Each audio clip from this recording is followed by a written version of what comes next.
Nothing is back with yet another product this year, the second for 2022 and its third overall. This time we're going to be talking about the Nothing Ear Stick, which the company has been hyping for a while, but it is targeted at a slightly different demographic, one that prefers the earbuds, open earbud style of design, unlike the in-ear style that you got with the Nothing Ear 1. But that's not it. There are a few other changes that are worth highlighting as well, and I've used these for a week to form my opinion and give you guys a review of the same. And for some added perspective, I've thrown in a comparison with the Nothing Ear 1 as well. Now, if you don't know me yet, I'm Arshad. You're watching Track It Tech English.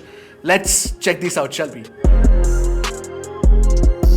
Now, the design language of the Nothing Ear Sticks case is in essence very similar to that of the Nothing Ear 1. Basically, you get this transparent exterior plastic housing and through which you can spot the earbuds themselves. This also means that you have to deal with the same problems as well. Now, with the Nothing Ear 1's case, a lot of people have reported and initial reviews also clearly mentioned that the plastic scratches easily. That happens on the Nothing Ear Sticks case as well. And if you don't handle it carefully, the case can actually crack, like what's happened with my Ear 1's case out here. And the chances of the Ear Sticks case actually cracking is much higher, considering it has a cylindrical shape and the cylindrical shape has the propensity to fall off. Wait a second. I found something along with the buds. Subscribe. If you guys like our content, don't forget to hit the red subscribe button and the bell icon right next to it to get notified whenever we put out an awesome new tech video. And of course, the YouTube algorithm values engagement, so a like and a comment will help more people search for this content. Which is why if you do end up buying the product, don't forget to always keep your case like this. Now, the Ear 1's boxy case is more traditional in nature when it comes to truly wireless earbuds. You just flip open the lid to access the buds. Now, the Ear Stick's cylindrical lipstick case actually needs you to rotate it around the axis for you to, access the buds themselves. Now, while it is definitely a very fun mechanic to do this,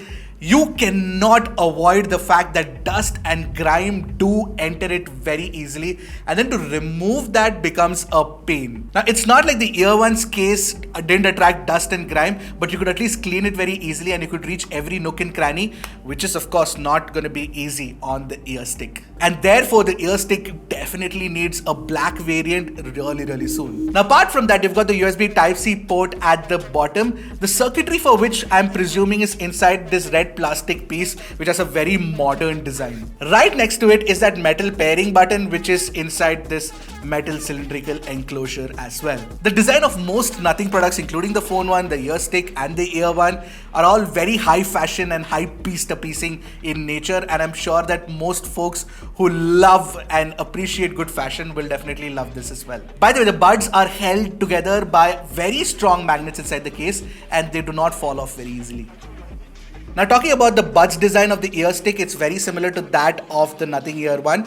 The only difference is that you do not get an in-ear style of design. And the Ear Stick's earbuds have a matte exterior, unlike the glossy one on the Ear 1, which makes it easier to wear for, long listening sessions without causing a lot of discomfort. Now, my ears are definitely not suited for earbud style.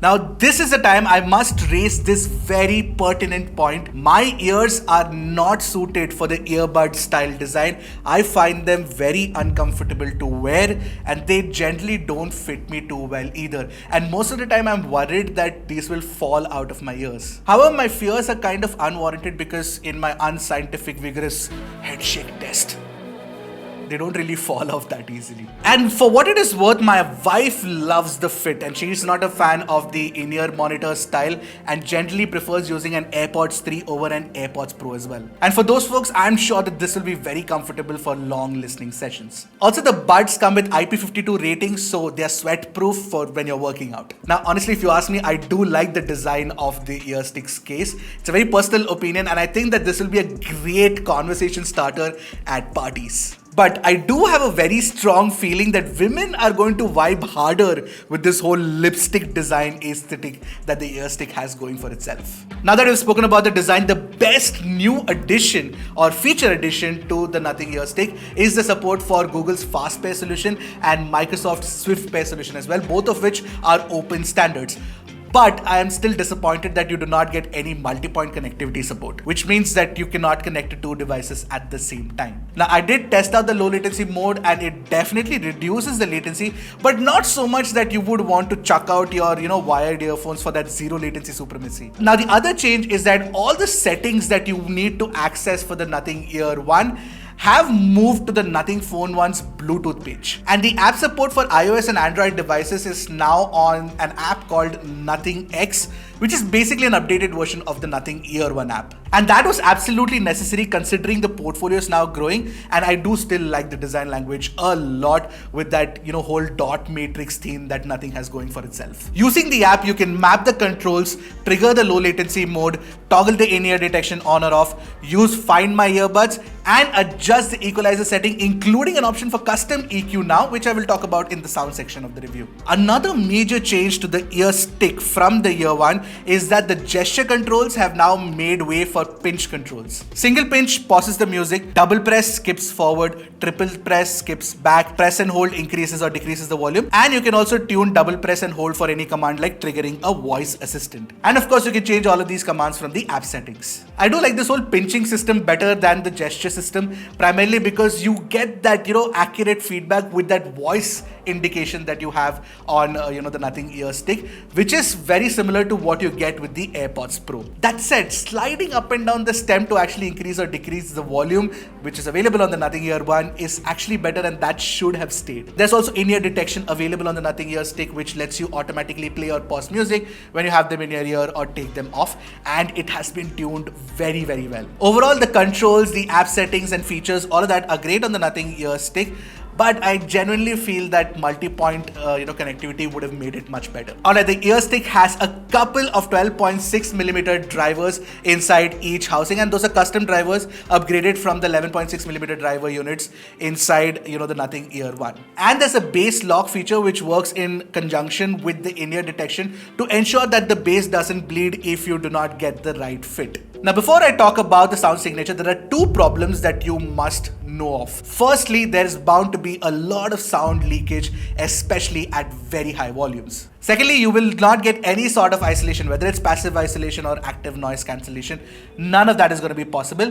And that is not a problem particularly with the ear stick itself, but it's a problem of by design because, open earbud style cannot offer great isolation by default. So coming to the sound signature, I was pleasantly surprised. It's a very balanced tuning with the right amount of extension in the treble to give you, a little more detail than what you would have expected, and a right amount of attack in the mid-bass section as well. In fact, I found the ear stick more musical and engaging than the Ear 1 themselves. The fairly tight mid-bass slant that you can get in Beyonce's latest banger, Break My Soul, makes the mix sound far more engaging than it otherwise would have. And the imaging sounds very good too. The instrument separation specifically is very well done, and that's something that you don't find in many earphones in this price range. And considering the open earbud style design, I actually expected it to sound more wide and airy, but that's not really the case with the Nothing Ear stick.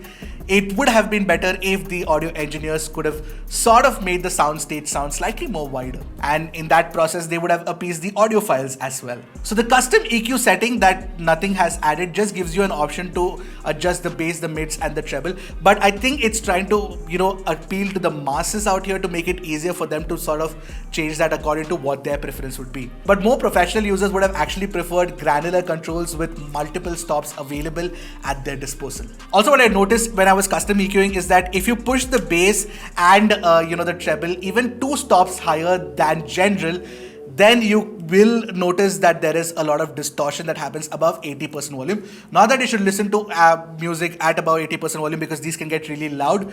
But then again, that's definitely a problem that I wanted to highlight. All said and done, in its default tuning with the balanced mode, the ear stick definitely sounds better than the Ear 1, and it is a step in the right direction in my opinion. And if you're wondering if it sounds better than the AirPods 3, oh hell yeah, it definitely sounds better than the AirPods 3. By the way, after using the ear stick, I genuinely feel that there is a space for a Nothing Ear 1 Pro or Ear 2 Pro, whatever Nothing sort of releases next. make that happen, nothing. So like the Ear 1, the Ear Stick also has 3 mics for HD voice calling and with something called Clear Voice technology, which basically is an enhanced version of environmental noise cancellation. Apparently the algorithms have been further improved for better sound quality. Unfortunately, I couldn't test them against my unit of the Nothing Ear 1 because there is some problem with the right earbud which doesn't seem to charge because the contact points are not attached properly, or I don't know what's happening. I have to check them out. Having said that, I definitely wanted to test them side by side with something else,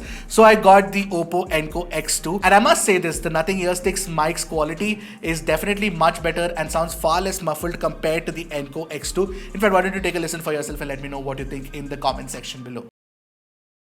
I'm testing the audio quality on the Nothing Ear Stick right now. So now I'm testing the sound quality on the Oppo Enco X2. Now, since there is no ANC, you can expect about 6 hours and 30 minutes of listening time on a single charge, which is very good, which is of course 30 minutes lower than what the manufacturer claims at 7 hours, but 6 hours 30 minutes is pretty good too. And you get 29 hours of charge with the case itself, which means that you get at least 4 charge cycles for the Nothing Ear Stick. Plus you've got support for fast charging, but you do not get support for wireless charging. That is something that you have to keep in mind, which is available on the Nothing Ear 1, if that matters to you. But I have to mention one thing about Truly Wireless earbuds and something that you should note, and that is the fact that battery lives on Truly Wireless earbuds degrade very fast, which means that in a year or two you will not see the same kind of battery efficiency. So if you're getting about six and a half hours of listening time from the Nothing Ear Stick now, 1 or 2 years down the line, it will not be that much. That's true for every single earbud out there though. So overall, the Ear Stick is a nice addition to Nothing's portfolio. I think it definitely does differentiate itself from the Nothing Ear 1, but it is priced on the higher side. However, after using the Ear Stick, I'm immediately reminded of my friend Avtar, and he's probably one of a kind,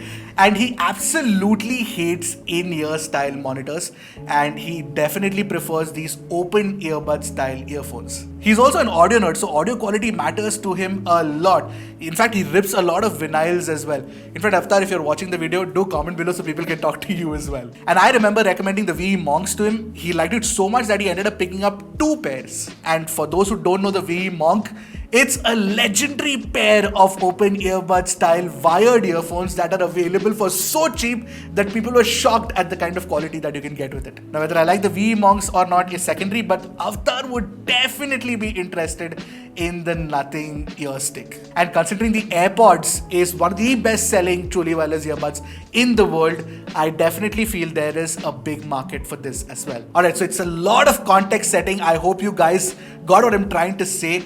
Do you like the Nothing Ear Stick or not? I would love to hear your opinion. Detailed ones too. If you do, let me know in the comment section below. If you don't, let me know in the comment section below. Until next time, this is Arshad signing off. Keep tracking. Pataki foot rahe. Keep tracking and again foot rahe.